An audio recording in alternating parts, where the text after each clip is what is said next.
चपातीच्या उपम्यासाठी बघा अशा चपात्या कापून घ्यायच्या, एकावर एक ठेवायच्या। रात्रीच्या शिळ्या चपात्या आहेत, मस्तपैकी भन्नाट असा नाश्ता तयार होतो याचा। बघा असे तुकडे करून घ्यायचे आणि असे बारीक असे चिरून घ्यायचे त्याला।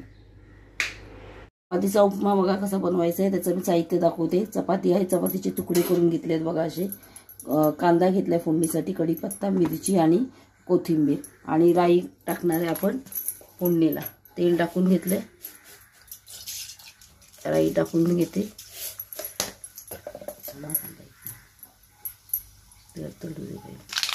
जिरं, कढीपत्ता, कांदा,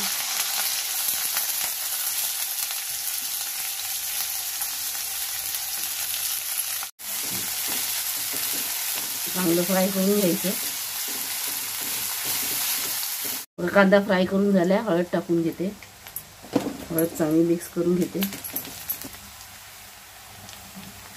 चपातीचे तुकडे टाकून घेतले, चांगले मिक्स करून घेते। व्यवस्थित मिक्स करून घ्यायची, सगळी फोडणी चपातीला लागली पाहिजे।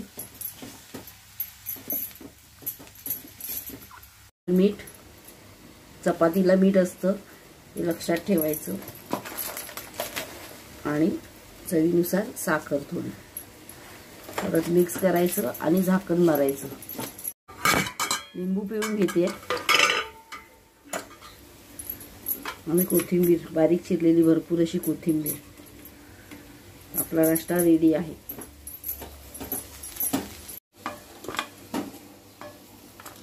या सगळ्यांनी नाश्ता करायला चपातीचा गरमागरम असा उपमा।